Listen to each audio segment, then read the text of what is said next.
नमस्कार दोस्तों। स्वागत है दोस्तों। साल 2024 की सबसे बड़ी पूर्णिमा, साल के पहले समय में पड़ने वाली पौष पूर्णिमा को सबसे बड़ी और सबसे खास पूर्णिमा समझा जा रहा है। 25 जनवरी को पड़ने वाली पूर्णिमा पर कई दुर्लभ संयोग बन रहे हैं। ऐसे में इन दो जगहों पर चुपचाप दो दीपक जलाकर छोड़ दें। इससे मृत्युदंड दोष, महाकाल सर्प दोष, नजर दोष, शनि दोष, राहु दोष सब कुछ होगा। खत्म किस्मत पर लग जाएंगे चार चांद माह।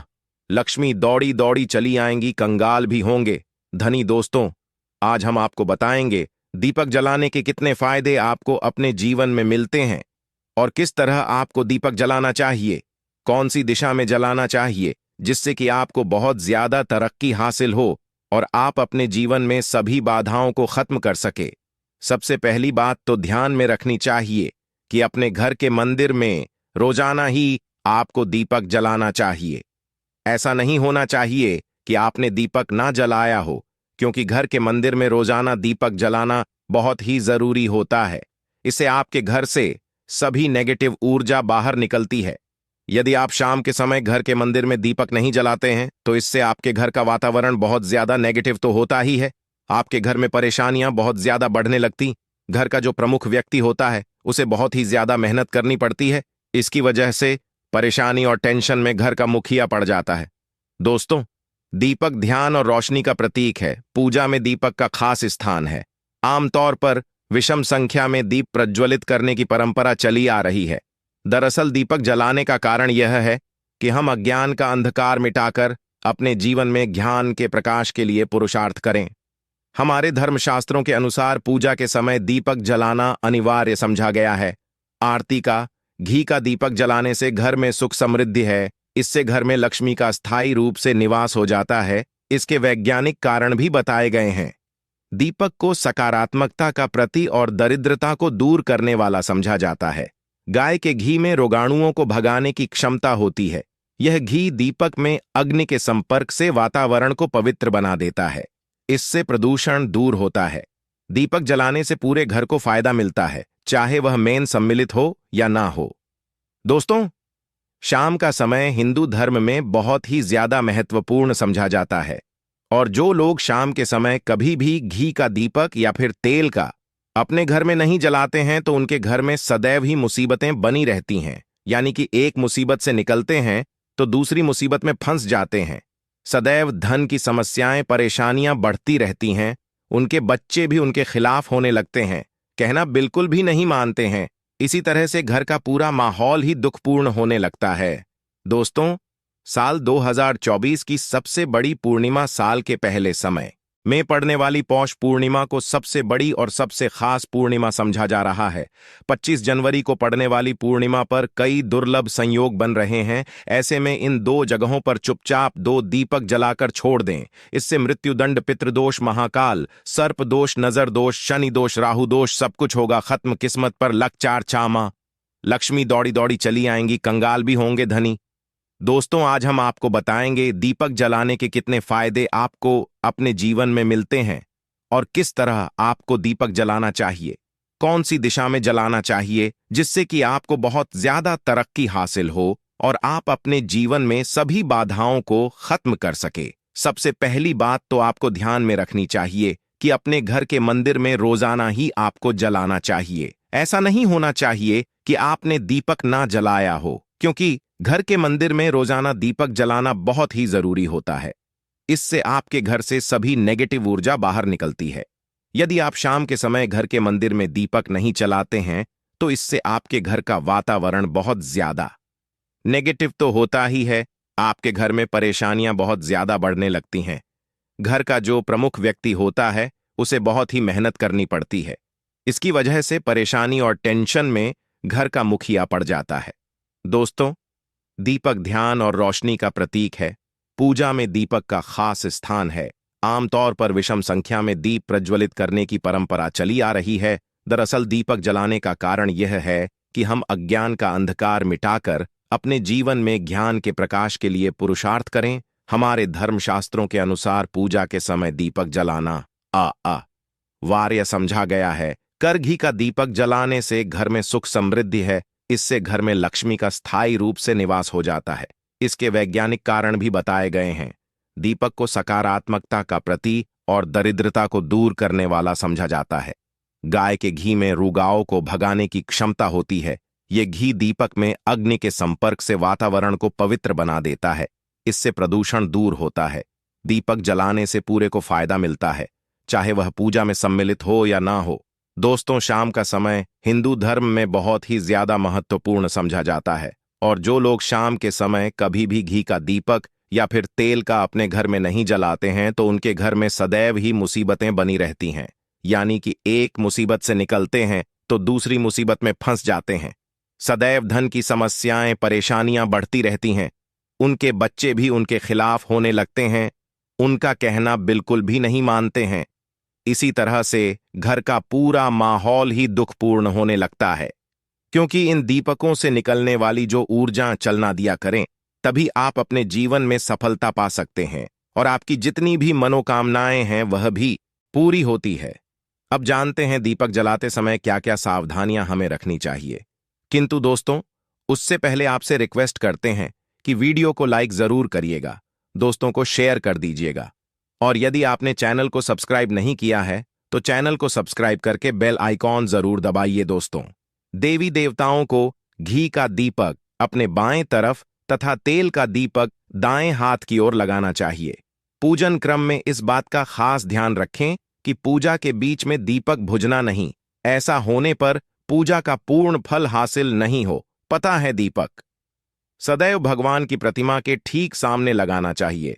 कभी भगवान की प्रतिमा के सामने दीपक ना लगाकर इधर उधर लगाया जाता है, जबकि यह सही नहीं है। घी के दीपक के लिए सफेद रुई की बत्ती का उपयोग किया जाना चाहिए, जबकि तेल के दीपक के लिए लाल धागे की बत्ती श्रेष्ठ बताई गई है। पूजन में कभी भी खंडित दीपक नहीं जलाना चाहिए। धार्मिक कार्यों में खंडित सामग्री शुभ नहीं मानी जाती है। दोस्तों, घर के पूजा घर में पूजा पाठ करते हैं और मूर्ति आदि रखते हैं। दोस्तों, मूर्ति का क्या महत्व होता है, आइए जानते हैं। जिस घर के पूजा घर में एक साथ यह दो मूर्तियां होती हैं, वहां पर बनता है राजयोग और दुनिया आपके कदमों में आ जाती है। कहने का तात्पर्य यह है कि आपको सर्व सुख हासिल हो जाता है, जिसकी आपने केवल कल्पना की है, जिसकी आपने मनोकामना की है। दोस्तों, घर के पूजा घर में हम पूजा पाठ करते हैं। इस माध्यम से कुछ चीजें पाने के लिए प्रभु को का प्रयत्न करते हैं, ताकि हमें इच्छित फल की हासिल हो जाए, और हम उसी अनुरूप घर के अंदर आदि लगाते हैं, ताकि हम उन देवताओं का सुंदर मुख देख सके और उनका आशीर्वाद हासिल कर सके। किंतु दोस्तों, यदि हम अपने घर के पूजा घर में इन मूर्तियों के साथ अन्य मूर्तियां भी रखते हैं, तो निश्चित तौर पर हमारी किस्मत बदल जाती है और देखते ही देखते हमारे जीवन के अंदर की सारी कंगाली समाप्त होने लग जाती है। दोस्तों, हम बात करते हैं उन मूर्तियों के बारे में कि आखिर कौन सी दो एक साथ रखनी चाहिए ताकि उनका सच्चा सर्व सुख आपको हासिल हो सके। तो दोस्तों, यदि आप कृष्णा भक्त हैं और बाल गोपाल की मूर्ति रखते हैं, तब आपको भगवान श्री कृष्णा के साथ राधा जी की मूर्ति भी अवश्य रखनी चाहिए। दोस्तों, भगवान कृष्णा की यदि आपके घर में तस्वीर है तो उसके साथ राधा जी की भी तस्वीर संयुक्त जोड़े के रूप में आपको लेकर आनी चाहिए। ये प्रेम और एकता की ऐसी अनोखी मिसाल है कि जिस घर में इनकी तस्वीरें होती हैं तो समझ ले उस घर के अंदर किसी भी तरह का ग्रह क्लेश नहीं होता। पति पत्नी और परिवारजनों के बीच परस्पर प्रेम रहता है और घर में धन धन्य में अपने आप ही वृद्धि हो जाती है। इसीलिए यह जरूरी समझा गया है। यदि आप भी इन मूर्तियों को रखते हैं तो निश्चित तौर पर आपके जीवन में अपने आप ही फायदा हासिल हो जाएगा। दोस्तों, कई लोग अपने घर में माता लक्ष्मी की पूजा करते हैं तो सोचते हैं कि भगवान विष्णु की भी पूजा करें या ना करें, उनकी मूर्ति साथ में रखें या ना रखें। दोस्तों, सदैव भगवान श्री हरि विष्णु माता लक्ष्मी की पूजा आपको एक साथ करनी चाहिए। दोस्तों, देवाधिदेव महादेव भगवान विष्णु और भगवान ब्रह्मा तीनों देवताओं को सर्वशक्तिमान देवता समझा गया है और त्रिदेव में भगवान विष्णु जी को पूजा जाता है। तो यदि आप अपने घर के पूजा घर में लक्ष्मी नारायण जी की संयुक्त रूप में पूजा करते हैं, निश्चित तौर पर आपके घर में दिन दुगनी रात चौगुनी वृद्धि देखने को मिलती है। दोस्तों, इसलिए आप भगवान विष्णु जी के साथ माता लक्ष्मी की पूजा अवश्य करें। यदि माता लक्ष्मी की तस्वीर है तो आपको उनके बाएं तरफ भगवान श्री नेश और भगवान श्री कुबर जी की मूर्ति या तस्वीर अपने घर के मंदिर में अवश्य लगानी चाहिए। यदि आप माता लक्ष्मी के बाएं तरफ भगवान श्री गणेश की मूर्ति लगाते हैं या तस्वीर आते हैं तो आपको निश्चित तौर पर लाभ हासिल होता है और देखते ही देखते आपके जीवन के अंदर की कंगाली समाप्त होने लगती है। तो धन हासिल के लिए आपको लक्ष्मी गणेश जी की संयुक्त रूप से पूजा करनी चाहिए।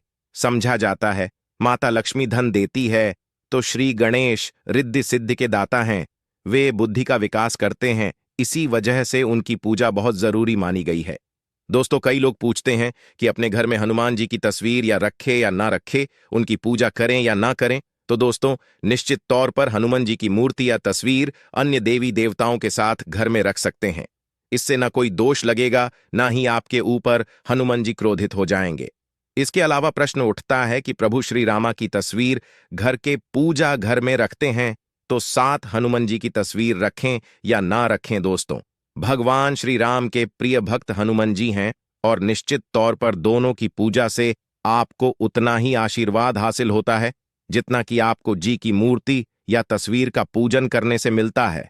या फिर सबसे अच्छा है कि आप श्री राम दरबार की तस्वीर अपने घर में लेकर आए और श्री राम दरबार की तस्वीर का पूजन करें, या उनकी मूर्ति या उनसे जुड़ी किसी तरह की कोई चीज आपके पास है तो आप उनका पूजन करें। सारे देवी देवताओं का आपको आशीर्वाद मिल जाता है। हनुमान जी से लेकर सीता माता, भगवान श्री राम और अन्य देवी देवताओं का भी आशीर्वाद मिल जाता है। निश्चित तौर पर अपने घर के पूजा घर में एक साथ आप यह तस्वीर रख सकते हैं।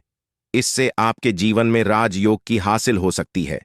दोस्तों, इसी तरह यदि आप अपने घर के पूजा घर में या किसी अन्य स्थान पर यदि कोई तस्वीर रखना चाहते हैं और उसे लगाकर अपने घर में लाभ हासिल करना चाहते हैं तो अपने घर में या पूजा आपको निश्चित तौर पर त्रिदेव की तस्वीर या मूर्ति एक ही स्थान पर लाकर अवश्य रखनी चाहिए। ब्रह्मा, विष्णु और महेश, इन तीनों की संयुक्त से एक साथ तस्वीर अपने घर के मंदिर में या अपने घर में कहीं भी लाकर रख देनी चाहिए।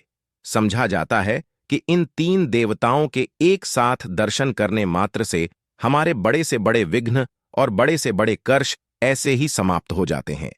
इसी वजह से इन तीनों की एक साथ में तस्वीर या मूर्ति लाकर आपको पूजा अवश्य करनी चाहिए। दोस्तों, अब बात करते हैं कि कुछ ऐसी तस्वीरें होती हैं या ऐसी मूर्तियां होती हैं जिनको आपको अपने पूजा घर में स्थान ही नहीं देना चाहिए। यदि आपने इन तस्वीरों को या मूर्ति को अपने घर के पूजा घर में स्थान दिया है तो समझ लीजिए कि आपको कंगाली का सामना करना पड़ेगा या फिर देवी देवताओं की क्रोध का सामना करना पड़ेगा। दोस्तों, और एक बात बता दें कि मंदिर में कभी भी विषम संख्या में गणेश जी की मूर्तियां ना रखें, जैसे कि 1, 3 या 5 ऐसे रखना समझा जाता है। 2 मूर्तियों को एक साथ रखना शुभ समझा गया है। यदि आप सिर्फ गणेश जी की मूर्ति रखते हैं तो इसके अलावा किसी भी तरह की मूर्ति आपको नहीं रखनी चाहिए। दोस्तों, स्थापित करते वक्त ध्यान दें कि गणेश जी का चेहरा सदैव घर के मुख्य दरवाजे की तरफ होना चाहिए ताकि आपको अच्छे और सच्चे धन लाभ की हासिल हो। और इस बात का ध्यान रखें कि घर में अंगूठे से बड़े आकार का शिवलिंग आपको भूलकर भी नहीं रखना चाहिए। सदैव एक छोटा सा शिवलिंग रखें और इससे ज्यादा शिवलिंग नहीं रखने चाहिए। दोस्तों, वैसे तो कोई अपने घर में शिवलिंग रखना ही नहीं चाहिए। उसके बाद भी यदि रखते हैं तो अंगूठे से बड़े आकार का शिवलिंग आपको नहीं रखना चाहिए। आप छोटा शिवलिंग रख दें और ध्यान रखें कि एक से ज्यादा शिवलिंग आपको भूलकर भी नहीं रखने हैं। घर में यदि आप शिवलिंग रखते हैं तो शिवलिंग के ऊपर आपको तुलसी भूलकर भी अर्पित नहीं करनी चाहिए। यदि आपने शिवलिंग रख लिया है और उस पर तुलसी अर्पण कर दी तो देवी देवताओं के का आपको सामना करना पड़ेगा। दोस्तों, मंदिर में यदि आप जी की तस्वीर रखना चाहते हैं, आप हनुमान जी के अनन्य भक्त हैं, तो बैठे हुए हनुमान जी की मूर्ति ही रखें। उन्हें शिवा का 11वां रुद्र अवतार समझा जाता है, इसलिए उनकी भी शिवलिंग की तरह ही मूर्ति रखें। साथ ही जो पति पत्नी होते हैं, नए वैवाहिक जीवन की शुरुआत करते हैं, तो हनुमान जी की मूर्ति या तस्वीर को अपने कमरे में, अपने बेडरूम में आपको भूलकर भी नहीं रखनी चाहिए, अन्यथा इससे जीवन कई तरह के दोषों का सामना करना पड़ता है।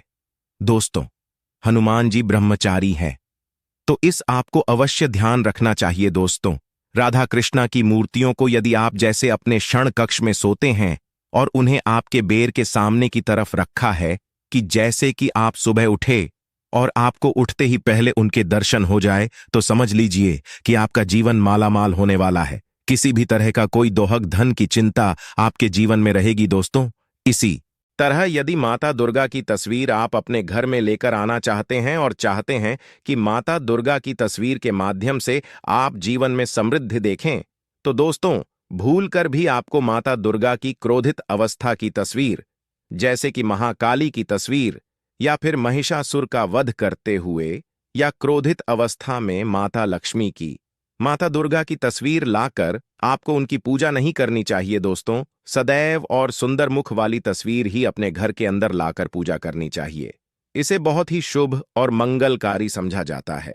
दोस्तों इस बात का ध्यान रखें कि यदि आप अपने घर में मूर्तियां रखते हैं तो आपको इन पर भूलकर टूटे हुए चावल नहीं चढ़ाने चाहिए, और बेहतर होगा कि आप हल्दी में चावल को पीला करके ही वह चावल चढ़ाएं।